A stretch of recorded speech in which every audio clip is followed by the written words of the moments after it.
Hey friends, it's me. There are so many reasons to homestead, but so little time. These 5 homesteading hacks will save you time, money, and energy that will result in a more efficient homestead year after year. Let's get right into it.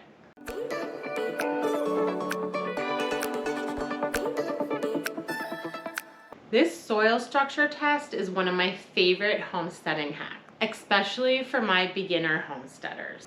Soils are complex mixtures of minerals, water, air, organic matter, and countless organisms that are decaying remains of once living things. Soil can be complicated and very complex, but this hack is the perfect hack for those who are in the beginning stages of modern homesteading and are not completely ready to deep dive into the complexity of soil. Before seeding and putting that time into your garden, you want to have an idea of the type of soil you're working with. This way you can ensure that your garden soil is going to produce the best way possible. So to understand the structure of your soil, you want to fill a quart-sized mason jar halfway with soil from your garden. Top it with water, but make sure you leave enough room to shake it up. You want to put the cap on tightly and shake it up for just a few minutes. Set the jar aside for a few hours and allow the particles to settle. When examining the results of this soil test, you will notice that the particles have separated into 3 layers. Bottom layer is made up of sand and rocks. The next layer is silt, and above that is a layer of clay. And anything floating on top of the water is organic matter. If your jar contains 20% clay, 40% silt, and 40% sand, you have loam. Congratulations, because loam is ideal gardening soil. If you have 30% clay, 60% silt, and 10% sand, you have silty clay loam. Soils that are heavy and clay have poor drainage and drain slowly, and it's the slowest to warm up in the springtime. If you have 15% clay, 20% silt, and 65% sand, then you have sandy loam. Sandy loam drains water and nutrients away from the plant very quickly. You know that's not good. If you're new to homesteading and don't know where to begin, and this feels a little bit overwhelming for you, I created a free and simple concept map of the first skills that I learned as a beginner homesteader, and it became my foundation into modern homesteading. I will leave the link in the description, or if you'd like, you can just click right up there. But these hacks that I'm sharing with you today will also be very helpful for you. These hacks I'm sharing with you today will ensure a smooth transition into this lifestyle, and make sure you stick around till the end, because by far it is the most important one. So next, planting perennials.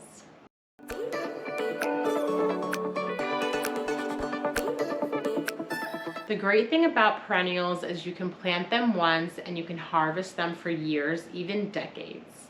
This is low maintenance at its finest. They're easy, they're reliable, and it's a guaranteed harvest year after year with little effort. Perennial crops also provide sustainable environmental benefits compared to annual crops. So let's talk about perennial vegetables. Set it and forget it, it's a modern homesteader's dream. But don't just dream it, make what you can a reality.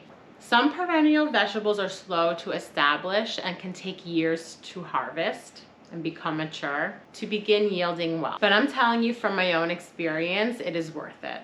Do it now, set it and forget it, because time goes fast and this is something that you won't regret doing. Aside from providing food year after year with little work, far less labor and expense, perennials reduce soil erosion. And did you know that perennial vegetables have a special disease and insect resistance? Many are beautiful ornamental plants, offering the potential of an attractable edible landscape. Some species can function as ground cover, hedges, or even erosion control for steep slopes. Some provide free fertilizer for themselves and their neighbors by fixing nitrogen or accumulating subsoil nutrients. And some actually help with pest control by providing a habitat or food for predatory and other beneficial insects. Next on my list of top 5 homesteading hacks, we have container gardens.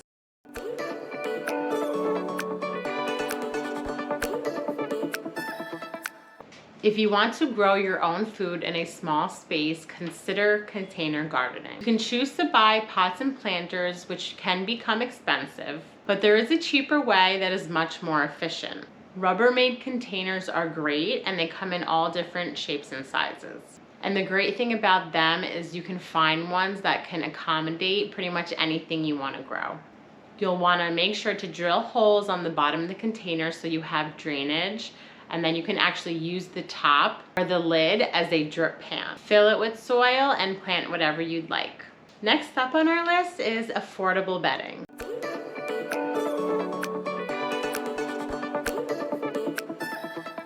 When we first started keeping chickens, I didn't realize that bedding can get pretty expensive pretty quickly.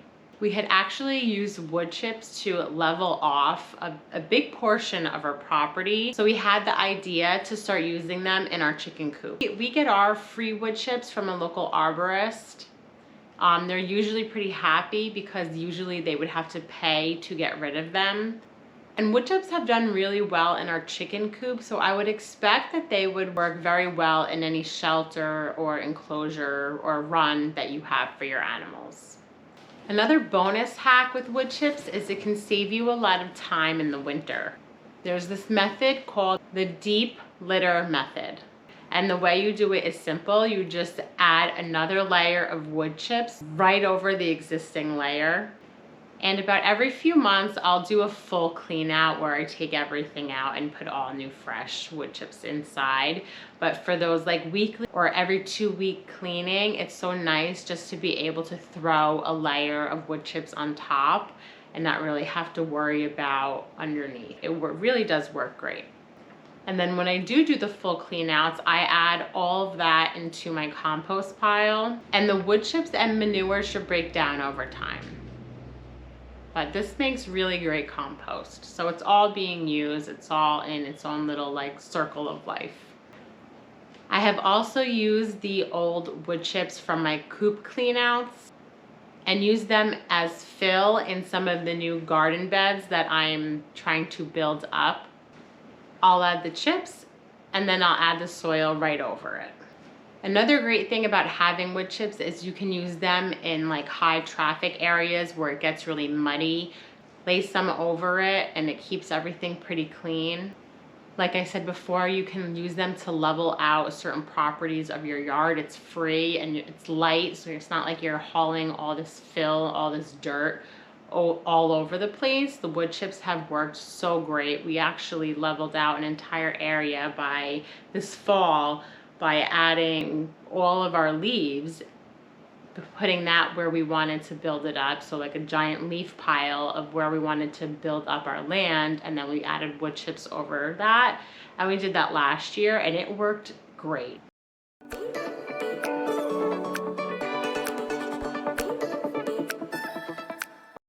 Next hack is to strategically plan out your property. This is so important, and you want to talk about saving time. This is one that I would highly suggest doing. Time is always of the essence when being a modern homesteader, and it's important to maximize every inch of land on your homestead. It doesn't matter if you're on a small piece of property or you have acres. A properly thought out plan will save you time, money, and energy in the long run. Trust me. There are some really important things to consider when you're making your plan, but if I had to start fresh on more acreage, I would definitely go with the homesteading grid plan. So this plan is pretty simple and it makes it very easy and efficient for you when you're homestead. So your first is zone 0, and zone 0 is your actual home. It's most of where you and your family activities are centered. Living, working, studying, relaxing. This includes your house, your garage, your patio, your deck, your shed, just like your basic living if you weren't on a homestead. Next we have your zone 1. Zone 1 is usually within 20 feet of your home. And this area you really want to focus in on and be intentional on what you're doing with it. This is the area that's going to need most of your attention on your homestead. This would include your kitchen gardens, such as vegetables, your strawberries and raspberries, vegetables, salad greens, culinary herbs, dwarf fruit trees. Basically any vegetable or fruit that your family might consume often. Just make sure you keep it close to your kitchen or close to a back door, some kind of door in your home, so you can easily see if something is needed, to see if it needs tending to.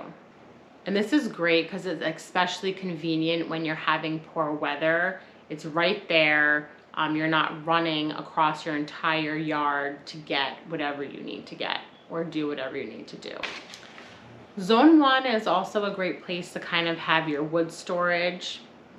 It's a great place to have some of your smaller animals, like maybe some rabbits. If you're gonna do any like rainwater collecting. The main focus of Zone 1 is to keep your homestead self-sufficient by providing basic foods you need for day-to-day living. So after Zone 1, you have Zone 2, which is usually just an extension of Zone 1. You'll put your chicken coop here, your chicken run. You can keep a forage area for your livestock that need daily feeding, egg collecting, and milking. Zone 2 is also an extension of your garden. So you can have more vegetables, maybe some larger fruit trees. Maybe you want bees. This is a great place for your beehives and even a larger compost pile. After that, we have Zone 3. This is used more for like domestic and commercial purposes. And if that's what you plan on doing, then this would be your spot, Zone 3. This is where your larger crops are going to grow, and it's going to maintain a broader pasture for animals like cows. This is where you would probably want to place a barn, or if you have horses, you would want to put a stable. And it also is a great place for those hardier plants that need less attention.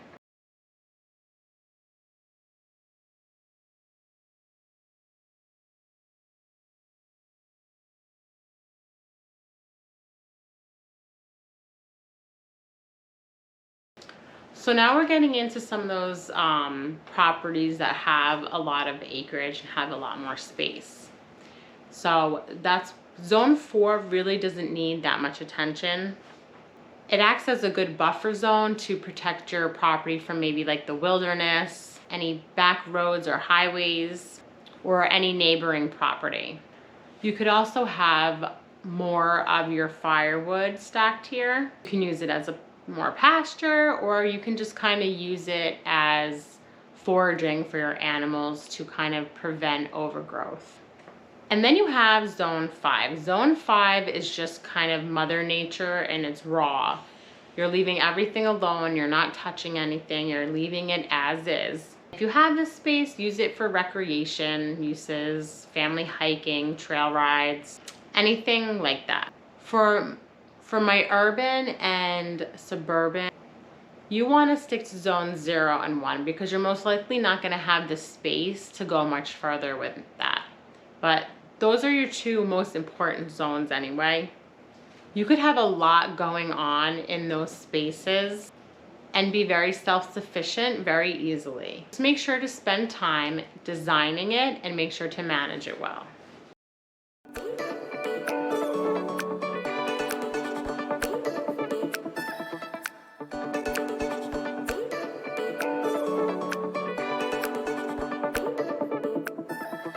So there are things you want to consider when you are planning your homestead.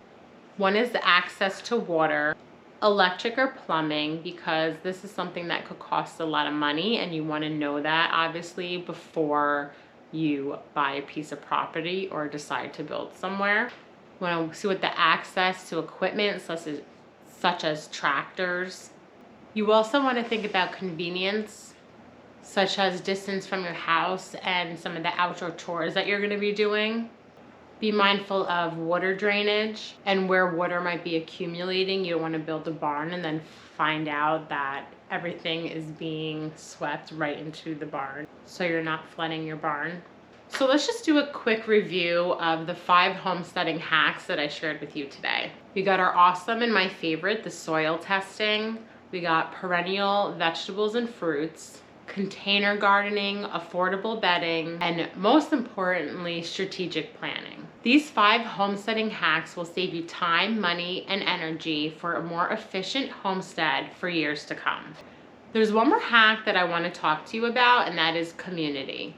For any new journey we are starting in life, whether it's motherhood, a new diet, involvement in a community can also save you time, money, and energy, as we can all learn from each other. That's why I've decided to create a community for beginner and established homesteaders. It's free to join. All are welcome.